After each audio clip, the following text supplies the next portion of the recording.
is 8:33, and joining us in the studio this morning from the Roswell Community Little Theater, Beverly Coots and Guy Malone back with us. Good morning, guys.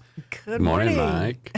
Thanks for having us. Anytime. Well, it looks like you're excited and ready, big smiling faces. So I think all is a go for Curtains Rising Friday night's first performance. Everything all ready to go for that opening curtain and that opening night, or is it like, yeah, we'll be very ready. We'll be ready. Yeah. We're very ready, actually. No, it's a great cast. Yeah. And Louise is a fabulous director. So, yeah, I think the audience will have some supreme entertainment. And the mystery is awesome. Yeah, this is kind of a slight change of pace to some of the more recent plays and things at the Community Little Theater. This time you went with, well, Halloween. It is October. It's the Halloween month. And, good timing. You know, spooky and all that. So we said, let's go a little classic horror and mystery with Agatha Christie. And Agatha Christie's The Unexpected Guest is the next play that, now from what I hear, the director, Louise, this has been like her dream to do Agatha Christie for a long time. So this is like something that's kind of been a long time coming for her. Is that accurate? Yes, and it shows as we rehearse. She's so happy and so into it, and she really is enjoying.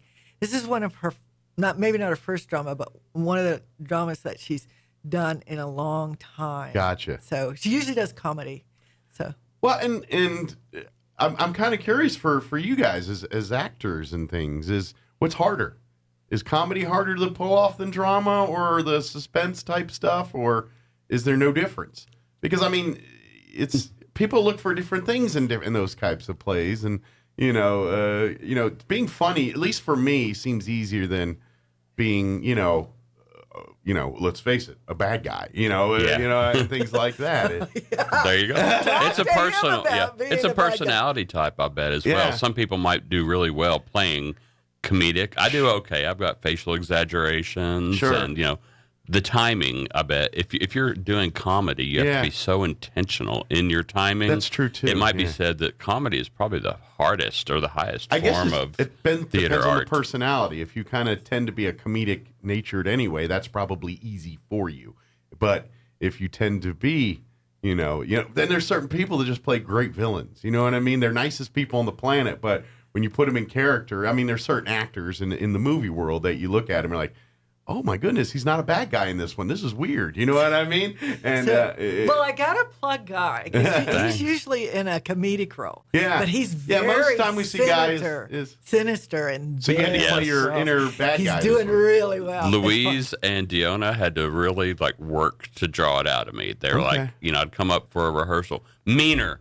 I want that to be meaner, and they had to draw out my inner bad guy. It is a little different type of a role for me, and once I wrapped my head around the character, it became easier and easier to play. Louise gave us a homework assignment to do your character sketch or analysis, and that has helped a ton because I would have, the first time we talked about it, I thought the guy was just a little desperate or an opportunist on the first or even second reading, so I'd play him this way. He's probably a good guy, tough situation, and then after the third or fourth, I'm like, no, he's evil. He lied to the police from the first chance he got. He's planning something, he's up to something bad. So it gave me a lot of freedom to go ahead and just be.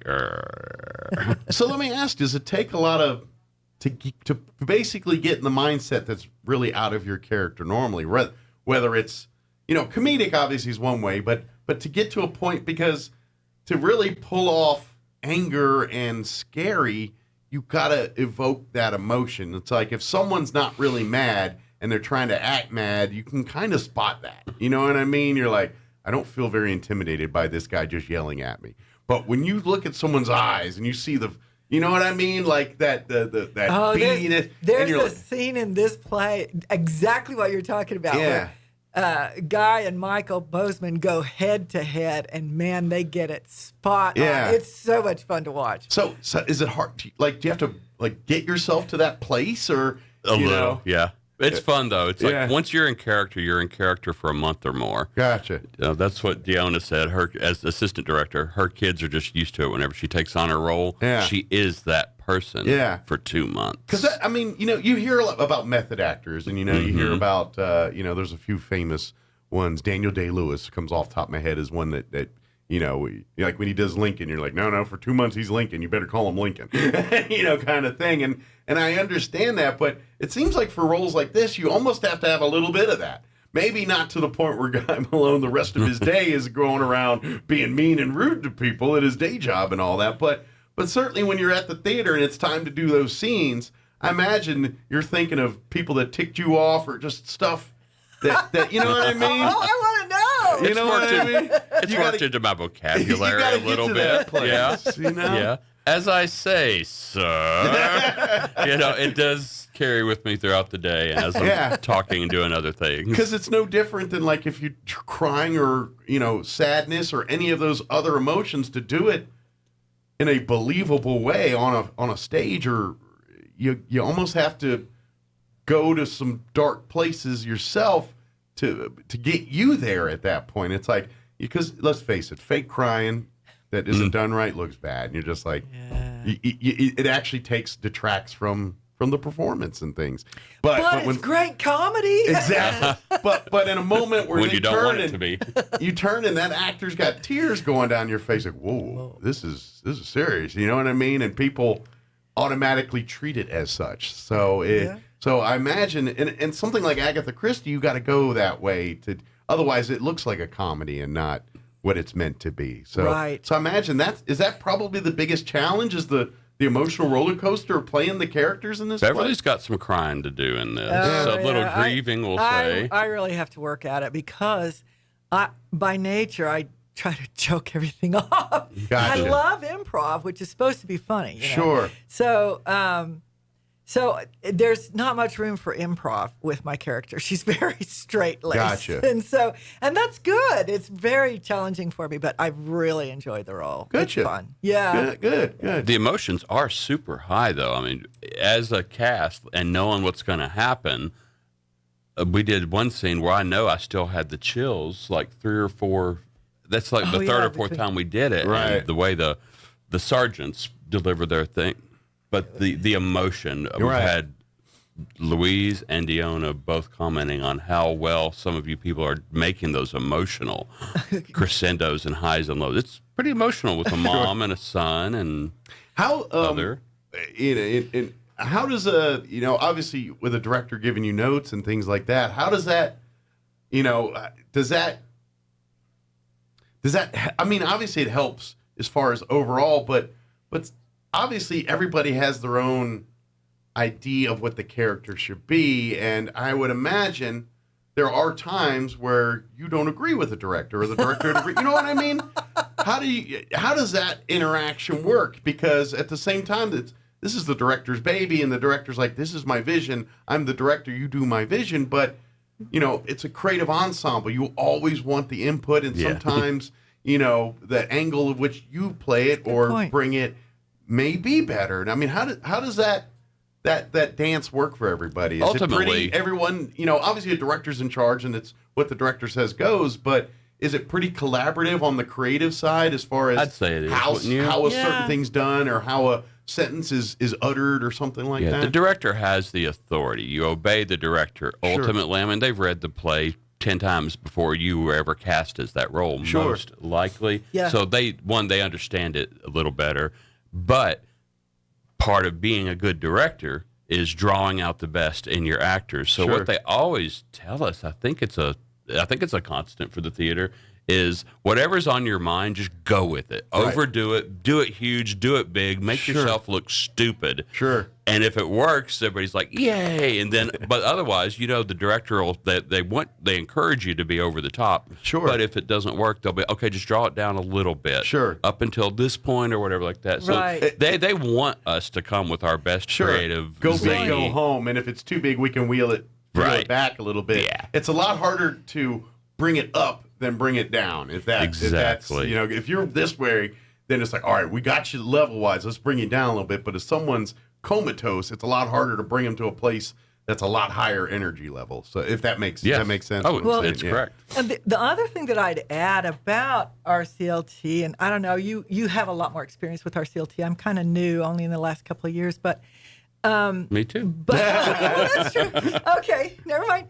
I'll just speak with authority. Y'all are all veterans now. So what I notice is that every single director I've had the opportunity to work with they're so very good and so very talented.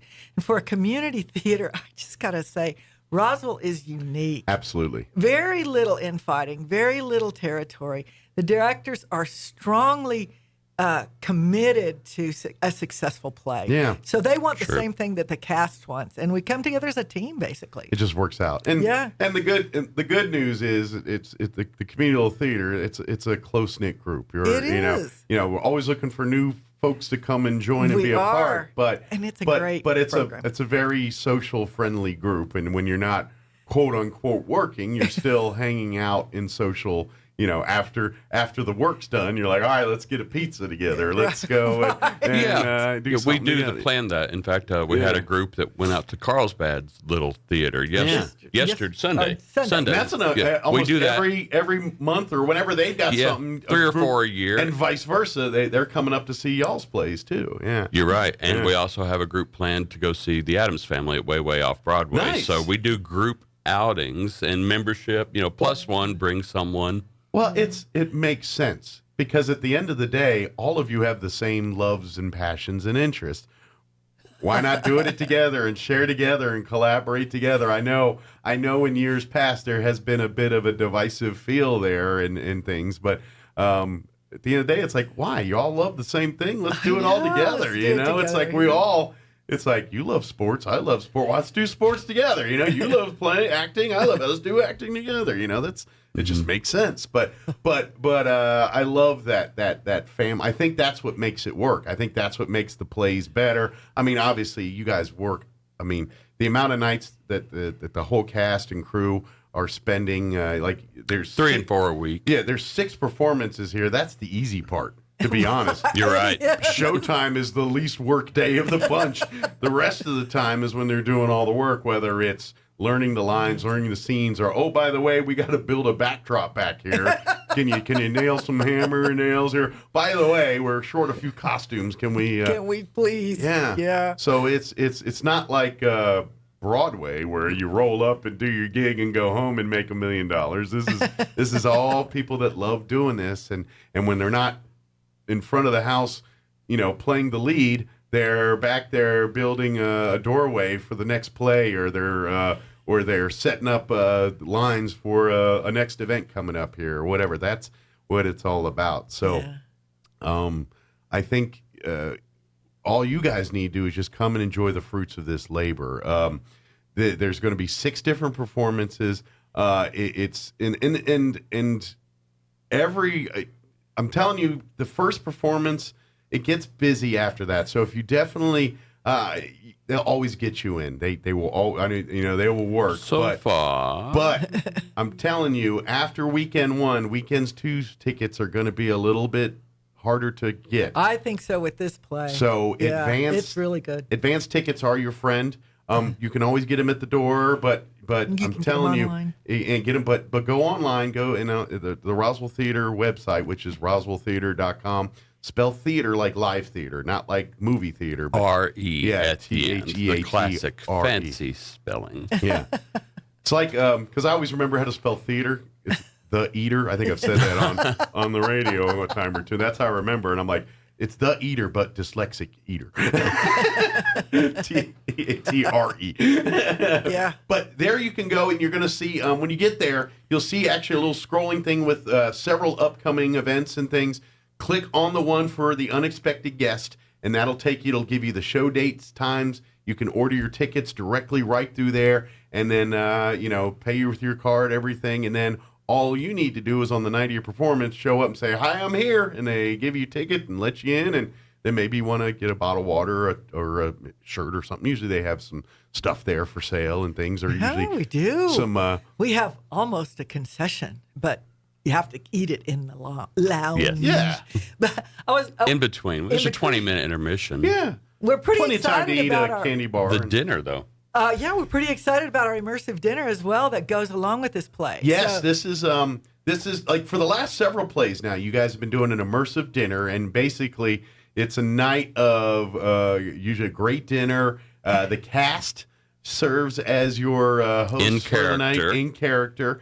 They generally will be giving you, especially with a murder mystery type performance like this one is, they generally give you insight on some things. So things that are part of the story that you may not pick up in the actual live performance. It's kind of like if you like watching like Walking Dead and all those shows. It's like going to watch The Talking Dead afterwards, where you get the inside skinny on everything. The Immersive Dinner is kind of like a live dinner version of Talking Dead after Walking Dead, where you get that immersive, and of course the characters are in character and you can talk and interact with the character as they serve you a delicious. Yeah, we had to schedule this after both weekend performances. Yeah, because interacting with the characters, there could be a lot of spoilers and stuff. This is accurately, as someone who's read it and played it to the end, accurately described as it will keep you guessing wrongly until the end. You do not figure out who the real killer is until the reveal, honestly. Well, there's a reason why Agatha Christie's a masterful writer and and storyteller. And she's a legend, and because this story, amongst her many others, are brilliantly written stories, and it's a good story. It's just it's fun. I'm curious for you guys. Does that make it easier? Like when because obviously a screenplay is probably different than the book. It's not the same. I mean, the story's the same, but the dialogue, the scenes and things some are changed, or to make work on a theater versus in a book where the whole world's your universe, and certain things you can recreate on stage, certain things you just can't accurately. Right. I was curious. Does when you have something that's written by someone as legendary as an Agatha Christie or as well known, does it make it easier because of the way they write, where because good writers are very better at painting a picture. That's what makes them so great and in essence, they're painting a picture for you, and you guys are taking that word and turning it into something you can see and tangible. And that's why most decent scripts for a play are written by someone else, not the author. Not the author. This one is written by someone else. Sure. Fully licensed. And in order to do that, they have to be skilled at compacting scene and the use of dialogue to expose the plot, which is contrary to what most good authors write. They got to describe smells and they got to put it all in the dialogue. Yeah. But it's really up to the director and the actors to make that work. And so we've had a lot of fun with this particular play, because we've had to really bring alive some things that any author would just tell or show in scene. So it's a lot of fun. So it causes you kind of be creative. You're like, all right, it's supposed to be kind of a serene, spooky. How do we recreate that without saying that's what it is? But there's Easter eggs, and there's no wasted dialogue. I think is a common phrase in that is that every little thing advances the plot a little bit. My guy says early when the police are questioning him, yes, I'm trying to accumulate a little nest egg. Casual conversation, what does that mean? But it's in there for a reason. You realize that's a huge motivator for him later behind why he does what he does. Which brings up another point, because in comedy, if you skip a line, you can just kind of fumble over it and make a joke. But in drama, you can't. You're missing a clue or missing a key element of the story. Yeah, I didn't think about that. But you got to nail it perfect, or you just change the whole plot of the story. Yeah, it totally affects whether you get that Easter egg or whether you understand why it's written this way. It totally affects the way you play it as well. It's that's right. Oh, I see what she was going for there. We need to be a lot more mad or evil or whatever. And that's always a good tip when anything you're talking about mystery, especially Agatha Christie. It's every detail you need to pay attention, because as minuscule as it seems at the moment they present it, it will come back as a major piece in the story. It's kind of like, again, going back to comedy world, but if you ever watched the Curb Your Enthusiasm shows on HBO with, he's the guy that wrote Seinfeld.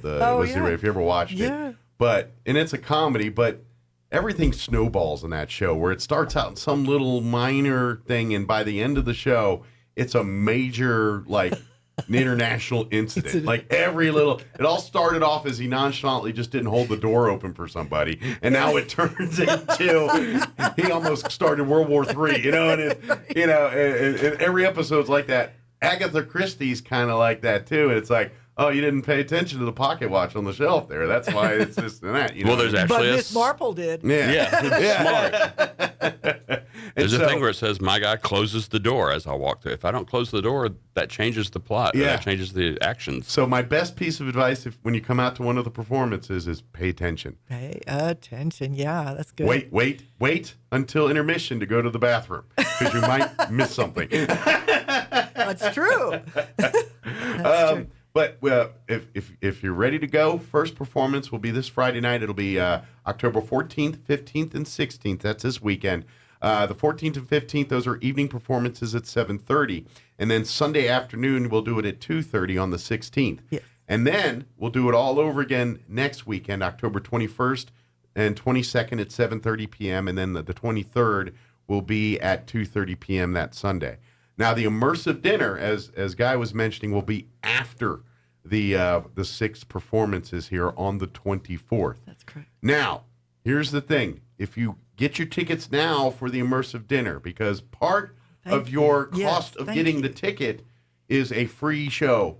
Now, if you get it before the 6 performances, you can use it for a free show for this unexpected guest performance. Yes. However, if you're like, ooh, I didn't learn about it till after the shows, or I'm busy those 2 weekends, but I want to come to the dinner, no problem. Come to the dinner, and we'll give you free tickets to a future show. That's right. Either way, you're getting your free tickets. Thank you. But we would love to have you come. But if you want the free tickets for Agatha Christie's The Unexpected Guest, you need to get your tickets now, and then you can pick your free show before. If you wait till after the 23rd, you're not gonna buy be able to online now in advance, and then pick the date you're going to come to the theater out of the 6. Communal theater can do a lot of amazing things, but they have not turned back time yet. That's the one thing they've not figured out how to do is put the clock back in time and go back 2 days. We got a fog machine so far. It's a fog machine to the theater. We need to get look Doc like Brown it looked this morning.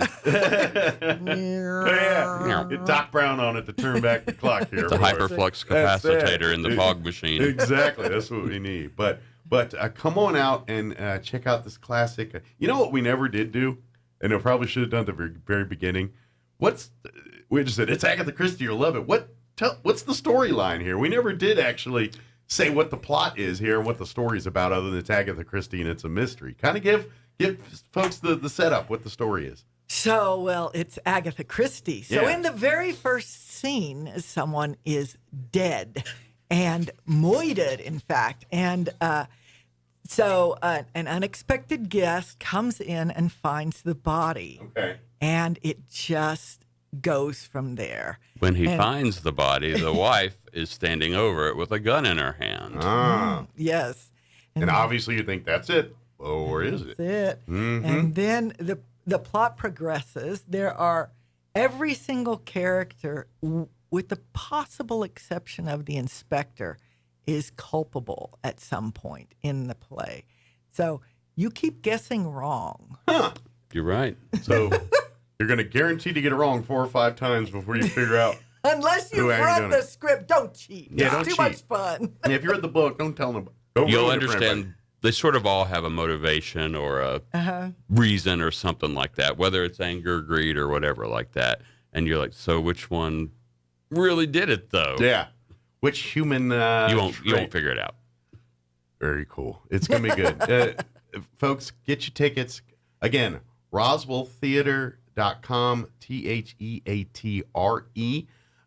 While you're there, check out some of the other stuff that's going on, some of the other upcoming shows, CAPS program and Kids Arts program. Learn more about some of that stuff, too. And if you want to learn more about becoming a volunteer, whether it's serving on the board or, hey, I'd love to help with sound and lighting or costume design or set design, they'd love to have you do that. And auditions for our next production, Four Old Broads on the High Seas, are next Monday and Tuesday. Okay. Well, I imagine some of that cast has already been set, right? Well, I don't think it's actually been set. We do auditions every time. Okay. So I just didn't know if we had a few, because some of those characters are returning from a previous They are from the Four Old They Broads are, but originally. So I didn't know if we still have to audition. Okay, right. Even I didn't know if- including this Four Old Broad. I didn't know if some of the ones that played in the original get, default to the sequel as their character, maybe. But Yeah. But if you'd like to participate, we're always holding auditions. good deal. Yeah, come Plenty of reach room out. for walk-on stars. Absolutely. If you can act or do something a little better than the character, you might replace I know. Beverly here. Come I'm out. sorry. Come out to one of the performances weekend and then stick around and talk to the cast and stuff afterwards, or director That or would be anybody. great. They'd love to fill you in on all that stuff. We So, love talking about ourselves. It is so much fun. yeah, they're a bunch of hams. Well, break a leg, guys. Thank you very good. much, and we'll see you out there this weekend or next. And I can't wait to come and It's a great see a one. great show. I think folks are going to dig it. So thank you, guys. Thank you. Thanks, Mike. Anytime. All right.